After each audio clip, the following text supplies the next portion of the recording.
Hello, welcome to Quick Reload. At this moment I'm going to reload movie named Edge of Tomorrow, published on 2014, with IMDb rating of 7.9 out of 10. Our movie begins with an asteroid conveying an alien race known as the Mimics lands in Europe, destroying the continent in a horrific conflict, according to a series of interrupted media reports. After 5 years of losing battle after battle, the NATO-led United Defense Forces ultimately victory at Verdun, France, using innovative mechanized jacket fighting suits. Soldier from the United Kingdom Special Forces. Rita Bradas is labeled the Angel of Verdun after single-handedly eliminating hundreds of mimics. As the United Human Armies make preparations to exploit the momentum gained at Verdun to unleash all of their forces in a cross-surprise attack on Europe, she becomes an overnight figure and a recruiting asset for the human military. Major William Cage of the U.S. Army has become one of the talk show hosts on the newsreels, presenting Vrataski's biography and praising the war effort.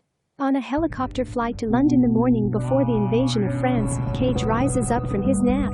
He meets with General Brigham, commander of the Western Allies, expecting he wants Cage to help him polish his public image or prepare for a post-war career in politics. However, the general ordered Cage to join the first wave of Allied soldiers into France and provide lot of media attention on the ground. Cage, who was a college ROTC cadet with a background in advertising and no military training, uses every excuse in the book to escape the order to integrate with combat forces and avoid assignment, ultimately ending in a media pressure effort on the general. The general agrees that Cage will not photograph the invasion, but he handcuffs him. Cage makes an attempt to flee, but the guards electric him, knocking him out. In the afternoon, Cage wakes up on a pile of suitcases at London Heathrow, which has transformed into a massive military facility and the storage facility for the invasion of the continent. Before Sergeant Farrell takes over, a sergeant kicks him and names him a maggot. General Brigham has given Sergeant Farrell orders classifying Junior Cage as a defector who has tried to blackmail a major. Cage is assigned to J Squad, a ragtag group of troops who are arrested gambling while gambling by Farrell when Cage first meets them. Farrell makes J Squad eat the cards they're gambling with, then tells them to prepare Cage to travel with them the next day. Cage is promptly brought to physical training by the squad. Cage is a bit anxious the next day. He is given a battle suit, but J Squad members stop teaching him how to use it, including how to turn off his weapon safe mode, because they think he will die quickly. As they prepare to land on the French coast, the back of their plane is hit by an enemy weapon, and the squad is forced to land quickly. Despite the fact that the mission to conquer Europe was planned to be a surprise, the mimics are well prepared and mass killing the humans. Sergeant Vrataski lands on the ground as well, but is assassinated minutes later. J's surviving squad's members are all quickly dead. As a big blue mimic, an alpha, rushes on Cage, still shocked and about to die, he snatches a claymore mine. The resultant blast kills the alpha mimic, and the alpha's blue blood fills Cage's wounds just before he dies. Cage wakes up in a cold sweat on top of the backpacks, exactly where he was the day before. The same sergeant calls to him as a maggot, and Farrell brings him to J Squad once more. Nobody believes him despite his attempts to explain that the mimics will assault the entire invasion. He is continually sent and killed in a number of ways while trapped loop, only to wake up on the backpacks again and again. He gets increasingly better at killing mimics and helped rescue members of J Squad and Vrataski with each time loop, but the mimics are too many and end up killing everyone. He stays long enough in one loop to convince Vrataski that he is locked up in a time loop. Before they are both executed again, Vrataski understands his position and asks Cage to find me when you wake up. Cage resurrects on the backpacks but works with Sergeant Farrell and J Squad to give time until he can detect Vrataski. Cage finally manages to escape out during exercise after countless catastrophic failures in the base and finds Vrataski in a training cell covered by training drones.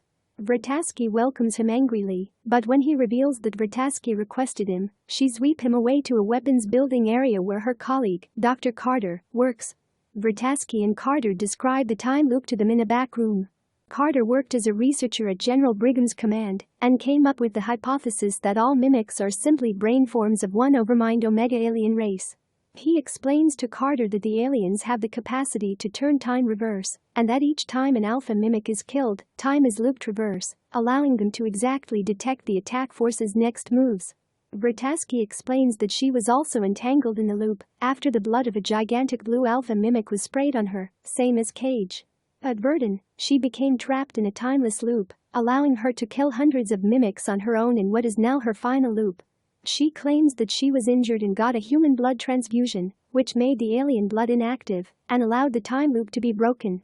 Vrataski tells Cage that he must keep repeating the loop until he sees anything that will help them succeed. She also warns him that if he kills on the war or in training, she will have to execute him and start all over again.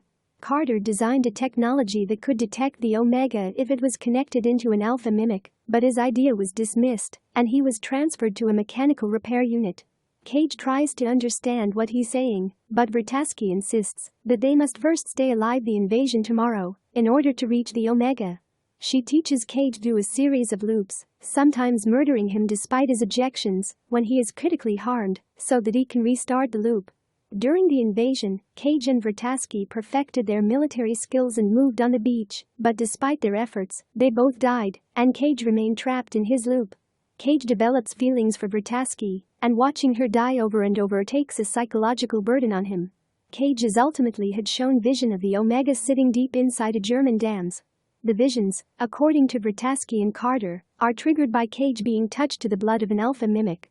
The Omega, they believe, has the potential to adjust time and perception.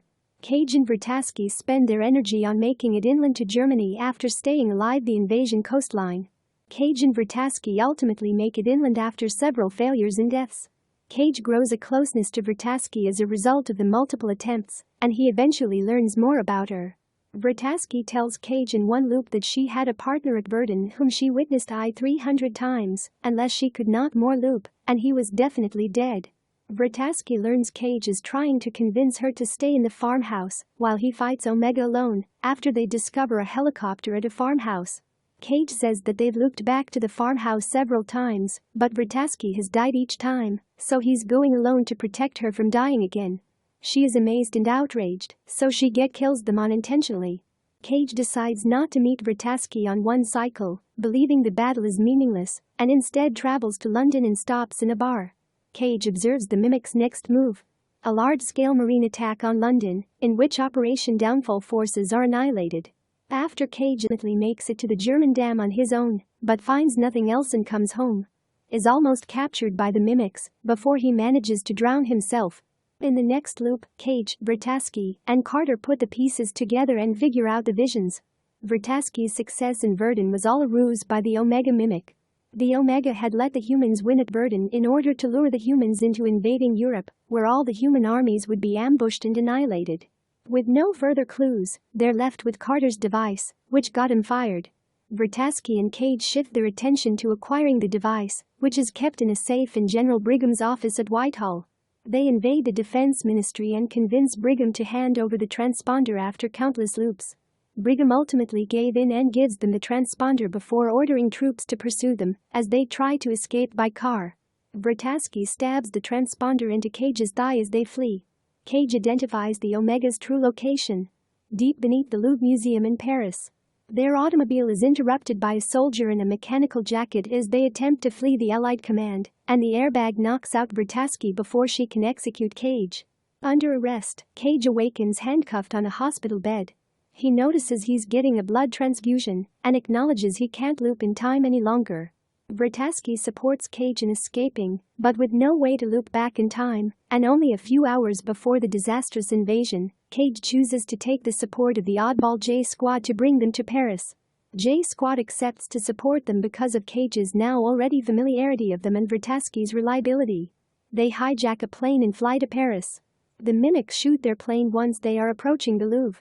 They must avoid killing the Alpha mimic defending the Omega, because doing so will cause the Omega's time to be reversed. Therefore, everyone on the squad is ordered to take one for the team, that is, to accept death and not try to kill any Alpha mimic if they come face to face with one. Half of J Squad is assassinated in the ensuing gunfight. Cage, Vrataski, and the 3 remaining members of the J Squad decide to utilize the aircraft's remaining engine power to push it into the Louvre. They intend to use explosives to destroy the Omega ones inside. Cage and Vrataski make it into the museum after the rest of J Squad sacrificed themselves in the slide. When they arrive, Vrataski tells Cage that she will redirect the Alpha mimic's attention away from the Omega, which is hidden deep beneath the Louvre. Brataski tells him that neither one of them will survive the ordeal and kisses him, telling him that she wishes she had more time to get to know Cage better. Cage swims underwater to find the Omega as Brataski goes to distract the Alpha mimic. Brataski is caught and killed by the Alpha after a brief chase. When the Omega identifies Cage, he orders the Alpha to murder him. Cage pulls the explosive pins and lowers the explosive belt into the Omega as the Alpha dives after him and stabs him. The Omega explodes and dies, taking with it all of the mimics. Cage's eyes open when the Omega's blood pours over and seeps into him, much as the Alpha's blood did on the first day of the loop. Cage returns in a panic and finds himself on a helicopter en route to London on the morning of the invasion to his meeting with General Brigham. He arrives to the sound of sirens ringing in celebration. He observes a press briefing at which the general reveals that a large mysterious energy blast has been detected in Paris. The mimics have killed, according to the general, and the human forces will begin a massive march over Europe the next day. He notices J Squad working out at the base. Cage is on the search for Brataski, and everyone respects him with the respect that an officer deserves. Thank you for your valuable time.